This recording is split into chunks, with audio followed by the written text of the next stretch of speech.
Bonjour, dans la paracha que nous lirons si Dieu veut, paracha Toldot, on a Rivka qui est enceinte, bien sûr, des deux jumeaux de Yaakov et ensuite de Esav.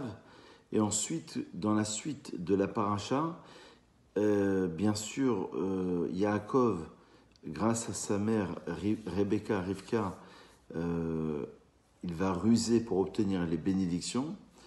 Et Esav, on va voir dans la suite de la paracha, Esav c'est celui qui va vendre pour un plat de lentilles, il va vendre son droit d'aînesse.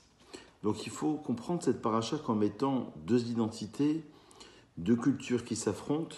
On avait déjà expliqué dans d'autres vidéos que Esav représente le monde de Édom, représente Rome, représente évidemment ceux qui vont détruire le Beth Amikdash. Et on est assez surpris de voir que la Torah stipule en disant Ve Yitzhak Ohev et Esav. Yitzhak, il aimait Esav. Selon le Harizal, aimer Esav, ça veut dire avoir un espoir que Esav, il puisse arriver à un degré supérieur. Le Ramchal, je vous rappelle, il explique dans l'un de ses commentaires, le Rav Moshe Chaim Lusato, que de la même manière que Abraham, Yitzhak et Yaakov avaient une mission, avait une fonction, Esav aussi avait une fonction. Et même s'il avait cette attirance, c'est ce que nous enseigne aussi le Zohar, une attirance vers la chasse, la Gemara dit dans Ketubot qu'en un jour il a fait 5 péchés, dont le meurtre, dont le fait qu'il a effectué un viol, il a effectué 5 interdits graves. Malgré tout, cette tendance vers la Avodah Zara, vers l'idolâtrie, il aurait pu la contrôler, et s'il l'avait contrôlée selon le Ramchal, il serait arrivé à un niveau supérieur par rapport à Yaakov. Donc étant donné qu'il n'a pas suivi sa fonction, ça sera l'objectif de Yaakov Avinu. On se rappelle que le texte dit Yaakov Ishtam Yoshev Ohalim, Jacob était un homme entier installé dans les tentes. Selon les commentaires, il avait une fonction normalement dans l'intériorité, installé dans les tentes, c'est-à-dire dans l'étude, dans la dimension, mystique au niveau de l'identité de l'être. Alors que Esav, Yoder Ish Saïd, Ishsade Yoder Ish Saïd, c'était l'homme des champs, l'homme de la chasse, l'homme de l'extériorité. Normalement, la fonction de Esav, c'était la réparation du monde, la réparation d'un point de vue politique, d'un point de vue, on va dire, de l'économie du pays, du monde de l'extériorité. Un petit peu l'idée du Mashiach Ben Yosef et Mashiach Ben David. On l'avait déjà évoqué aussi dans l'une de nos vidéos. On avait expliqué qu'il y a un Messie, fils de Joseph, comme Joseph, qui était le dirigeant du pays, qui était celui qui allait diriger l'économie du pays, le monde socio-politique, donc la réparation du monde d'un point de vue de l'extériorité. Il y a aussi le Mashiach Ben David qui représente le monde rédimé, le monde de la spiritualité. Donc il y avait normalement 2 temps. Étant donné que Esav vend son droit d'aînesse, ce travail-là, ces fonctions lui reviennent, les fonctions de Esav.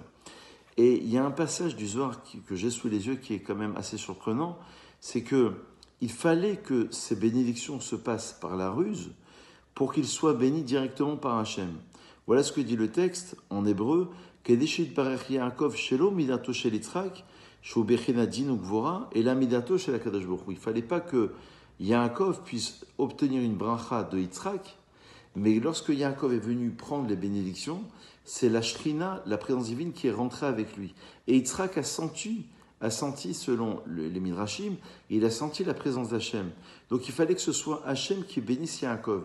Mais c'est la dimension du Rekev, ça veut dire de la ruse, quelque part, d'une tromperie.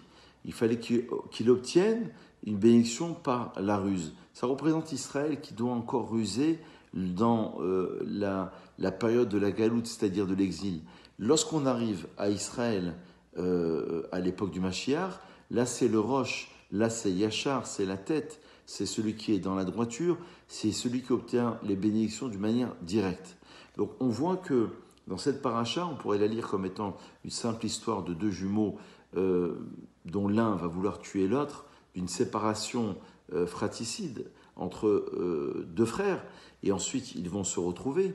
Mais en fait, on est en train d'assister à toute l'histoire d'Israël à travers une certaine partie des nations, où il va y avoir une forme de combat de deux cultures, de deux religions, de deux identités qui vont parfois s'affronter tout au long de l'histoire.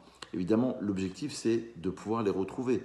Mais en amont, la Torah nous fait part de ce genre de difficultés pour nous faire comprendre comment, dans quel contexte Yaakov, qui va devenir ensuite Israël, lorsqu'il va combattre l'ange d'Ésaü, dira le texte, et qu'il va sortir vainqueur de ce combat, il va porter le nom de Israël. C'est la fin des temps. C'est la fin des temps, c'est le temps de la rédemption, le temps de la Géoula, le temps de la délivrance. Voilà une petite réflexion concernant justement cette section qui est passionnante, qui nous parle simplement de deux frères, mais qui fait allusion évidemment à toute l'histoire d'Israël et comment Israël va sortir vainqueur de cette histoire à la fin des temps. C'est ce qu'on espère pour nous d'une manière très rapide. Bonne réflexion et à très vite.